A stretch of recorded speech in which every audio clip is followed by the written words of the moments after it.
लाखों नौजवान हिंदुस्तानी civil services में शामिल होने का ख्वाब देखते हैं, सिर्फ चंद ही उसे बनाते हैं।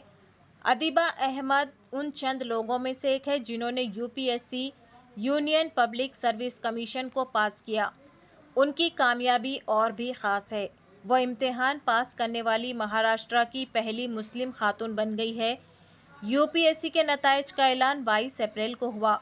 लड़कियों ने शक्ति दुबे और हर्षिता गोयल के साथ दर्जा बंदी में सरफहरिस्त मुकाम हासिल किया। अदीबा अहमद भले ही चार्ट में सरफहरिस्त ना रही हो, लेकिन वो इस बात को साफ करने के लिए चांद से ऊपर है कि सरकारी खिदमात के लिए हिंदुस्तान का सबसे मुश्किल इम्तिहान कौन सा है। एक ऑटो ड्राइवर और घरेलू मुलाजिमा की बेटी, ये अदीबा की तीसरी कोशिश थी। महाराष्ट्र के यावतमाल ज़िले से ताल्लुक़ रखने वाले वो मुल्क भर में 142वें नंबर पर है, जिससे उनकी मामूली आमदनी वाले ख़ानदान और दोस्तों में खुशी की लहर दौड़ा दी। मुशफ़ाक़ अहमद है और मैंने इस साल यूपीएससी में 142nd रैंक सिक्योर किया है। मेरी स्कूलिंग जो है वो यवतमाल महाराष्ट्र से ही हुई है। प्राइमरी मेरी जो है वो जफ़रनगर की ज़िला परिषद स्कूल से कंप्लीट हुई है। उसके बाद हाई स्कूल मैंने गवर्नमेंट कॉलेज से अपनी कंप्लीट की है। ग्रेजुएशन जो है वो मैंने पुणे के आज़म कैंपस से अपनी कंप्लीट की थी बीएससी मैथमेटिक्स में।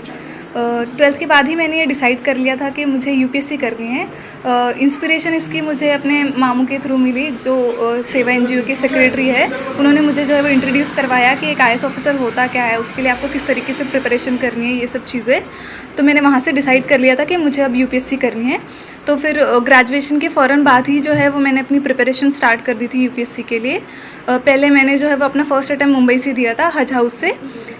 सेकंड अटैम्प्ट के लिए से मैं दिल्ली चली गई, जिसमें हमदर्द स्टडी सर्कल से जो है वो मैंने अपना सेकंड अटैम्प्ट दिया। और फाइनली जो मेरा ये वाला अटैम्प्ट रहा है, जिसमें मुझे फाइनली सक्सेस मिली है, वो मैंने जामिया मिल्लिया इस्लामिया से दिया है, आरसीए में। मेरी ये जो पूरी जर्नी रही है उसमें बहुत सारे उतार चढ़ाव रहे हैं, लेकिन जो है मेरी फैमिली का सपोर्ट बहुत ज़्यादा इसमें रहा है, स्पेशली मेरे पेरेंट्स का। मैं फाइनेंशियली थोड़े हम्बल बैकग्राउंड से बिलोंग करती हूँ। मेरे पापा जो है वो ऑटो रिक्शा ड्राइवर है, लेकिन फिर भी उन्होंने कभी मुझे ये एहसास नहीं होने दिया कि हमारे पास रिसोर्सेज की कमी है। उन्होंने हमेशा मुझे सपोर्ट किया है। मेरी जो मदर है, उन्होंने मुझे हमेशा सपोर्ट किया है। कहीं ना कहीं मैं जो एक पेट्रियार्कल सोसाइटी से बिलोंग करती हूँ, इसके बावजूद भी कभी मेरे पेरेंट्स ने मुझे ऐसा महसूस नहीं होने दिया कि तुम लड़की हो, तुम ये नहीं कर सकती। उन पे दूसरों का भी प्रेशर था, फिर भी उन्होंने इस प्रेशर को हैंडल करते हुए मुझे सपोर्ट किया है।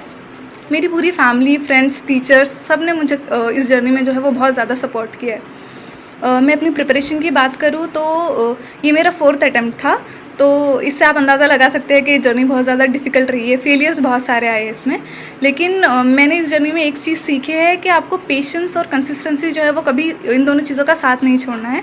ये दोनों चीज़ें ही है जो आपको जो है वो आपकी डेस्टिनेशन तक पहुंचा सकती है। आपके पास फेलियर्स आएंगे, बहुत सारे आएंगे, लेकिन आपको उन फेलियर्स से सीखना है कि आपकी गलती कहाँ हो रही है और आगे बढ़ना है। जो आने वाली पीढ़ी है, नए बच्चे हैं जो ये सोचते हैं कि कैसे मुकाम तक पहुंचना है, तो उनके लिए क्या सलाह देना चाहिए? मैं यही कहना चाहूँगी कि आप कभी ये मत सोचें कि आपने जो सपना देखा है वो पूरा होगा या नहीं। कभी कभार ऐसा होता है कि हमारे पास जो है वो बहुत सारे बैरियर्स होते हैं। कभी फाइनेंशियली जो है वो हम अच्छे स्ट्रॉन्ग बैकग्राउंड से बिलोंग नहीं करते, तो हम सोचते हैं हम कर नहीं पाएंगे, लेकिन कहीं ना कहीं से आपको सपोर्ट मिल ही जाता है। अगर मैं अपना एग्जाम्पल दूँ तो जो सेवा एनजीओ है, उसके थ्रू जो है वो मुझे बहुत फाइनेंशियली सपोर्ट मिला है। इस तरह से मदद जो है वो आती रही है। मेरे पेरेंट्स ने मुझे हमेशा बहुत ज़्यादा सपोर्ट किया है। तो आपको कभी अपने सपने का जो है वो छोड़ नहीं देना चाहिए, उसके लिए हमेशा कोशिश करती रहनी चाहिए। और फेलियर्स चाहे जितने भी आए, आपको कभी उनसे डरना नहीं है। उसको एक सबक की तरह लेना है कि इससे आप कुछ सीख रहे हो, कुछ इम्प्रूव करने की आपके पास एक अपॉर्चुनिटी है, जिसको आप जो है वो अपनी लाइफ में अप्लाई करके आगे बढ़ सकते हो। जिला परिषद के स्कूल है, उसमें भी उर्दू मीडियम है।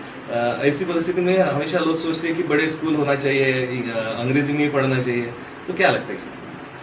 ये मेरे हिसाब से ये बिल्कुल एक तरह का मिथ है। ऐसे कुछ नहीं होता है। अगर आप खुद हार्ड वर्किंग हो, अगर आप में उतना जज्बा है कि आपको अपनी लाइफ में कुछ करना है, तो आप कैसे भी हालात में जो है वो आगे बढ़ जाते हो। और स्कूल हमेशा से एक बहुत इंपॉर्टेंट पार्ट होता है आपकी लाइफ में कुछ सीखने के लिए।